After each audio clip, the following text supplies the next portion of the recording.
greetings from the great state of Wyoming, home of an abundance of affordable and reliable energy, wildlife galore, wide open spaces, gorgeous rivers and streams, magnificent mountains, beautiful blue skies, and not one Liz Cheney anywhere to be found.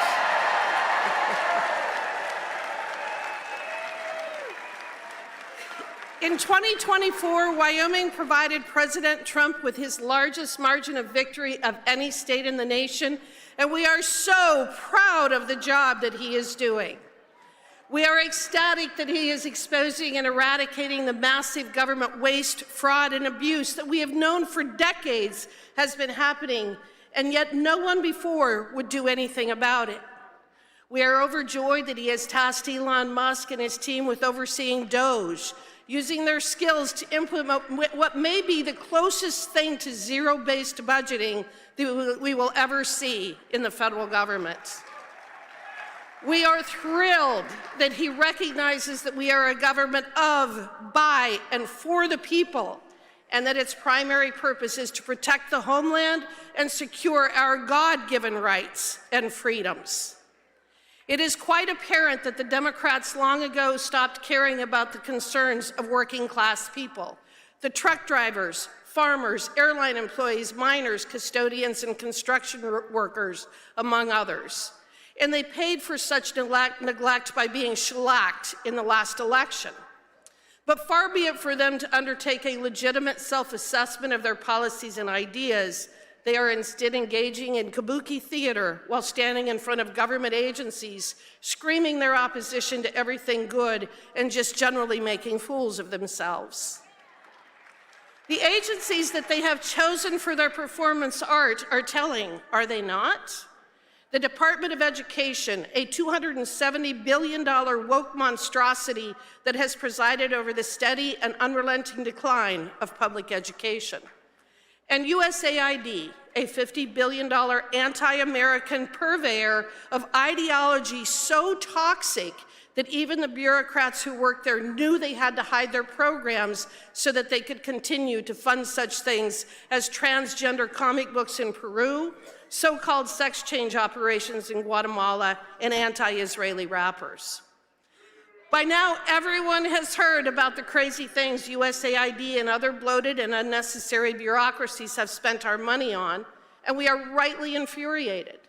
But there is more to this story than bureaucrats and leftists attempting to out-crazy each other, and it is critical that we understand the full picture, in part to ensure accountability, but to also understand how these actions, this overwhelming misdirection of assets, this radical anti-humanist agenda has weakened us here at home and allowed our so-called political leaders to ignore their primary responsibility to our citizens. In short, this obsession with pushing the woke agenda has real-world consequences and has caused real-life suffering. The way that I often describe it is that a government that does things that it should not be doing becomes incapable of doing those things that it should. What we can describe as the social and economic reality of opportunity costs. And it is this phenomena that I, as the chairwoman of the House Anti-Woke Caucus, want to make sure people understand. We are not just dealing with stupid comic books and radical anti-American leftist policies. We are also dealing with an obsession that has become so all-consuming to those on the other side that the toll in human suffering and property destruction cannot be ignored. As a devastating example, let's look at the recent California wildfires. The cause and magnitude of those fires cannot be written off as an act of nature, because that is not what happened. Rather, a substantial number of fires in California are started by arsonists and homeless encampments, and that appears to be the case in terms of this recent conflagration. Even setting aside the cause of the fires, however, this catastrophe was years in the making, with resource management, overregulation, and failed water policies all finding their roots in a fixation on climate change and global warming. Ah, yes, with Gavin Newsom and Karen Bass deciding that the threat of a 1 to 2 degree change in temperatures 100 years from now warrants whatever suffering we may come about today. Let's start with the radical environmentalist decisions for the last several decades to fight every effort to undertake proper, effective, and safe forest and range management practices and to implement better fire protection policies. In fact, one such organization fought to block a wildfire prevention project near the Pacific Palisades to protect a shrub called the Broughton's milkvetch. We can thank this group for their efforts to protect this shrub, although such protections were clearly only transitory since they also burned in the November fires. But this is not an isolated situation, and we have watched it play out year after year in Western states, as the so-called experts and environmentalists would rather our forests, our prairies, and our homes burn to the ground than allow us to implement common sense and much-needed treatment techniques to prevent these catastrophes from happening in the first place.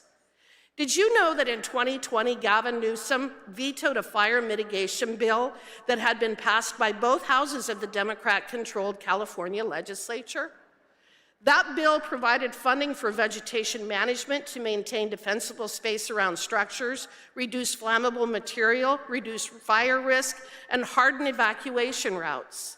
In his veto message, Governor Newsom exposed his moral corruption by stating that any efforts to fireproof California could not take precedence over his plan to replace single-family homes with affordable housing and multifamily units. I could spend hours regaling you with the many ways in which radical environmentalism and the fear-mongering surrounding our ever-changing and healthy climate has destroyed our natural and human environment, but I think you get the gist. In short, in the name of climate change, in the name of our environment, in an effort to burnish their elitist bona fides, these people have largely destroyed the very things that they claim to hold dear, with their policies and actions being responsible for spewing more carbon and pollutants into the atmosphere than our collective humanity could in hundreds of years. And that is why we must expose them for the frauds that they are. Charlatans who prove time and time again that they know nothing about the environment, climate, resource management, how to build strong, vibrant, and resilient communities, or human nature. But like so many dictators before them, believe that they are the experts who are entitled to micromanage our lives, mandate and restrict our mode of travel, control our food supply, and shove us into 15-minute cities and multifamily homes.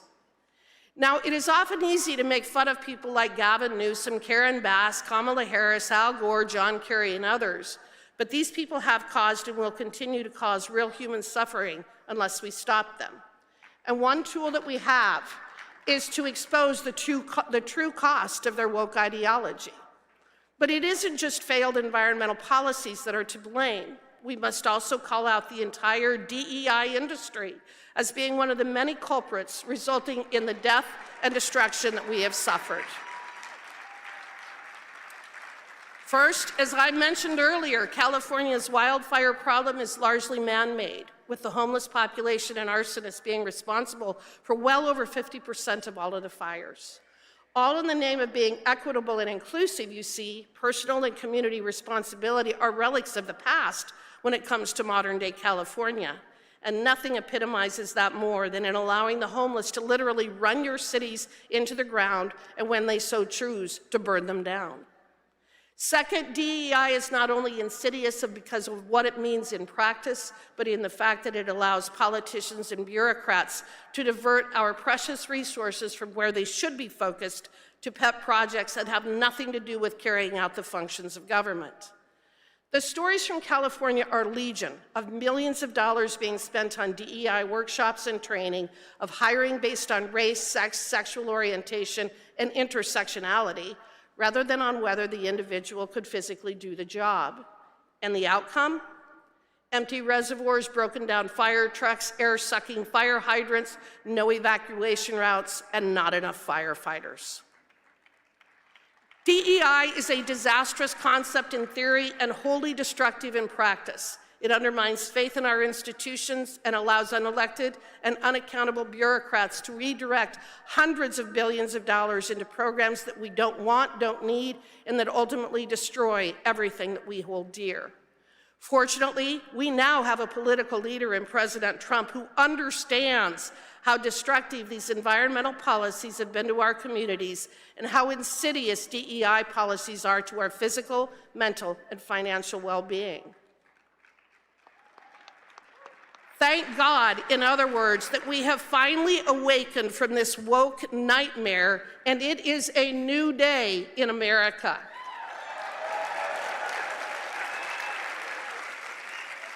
God bless CPAC, God bless President Trump, God bless our warriors who are fighting on behalf of all of us, and God bless America. Thank you very much.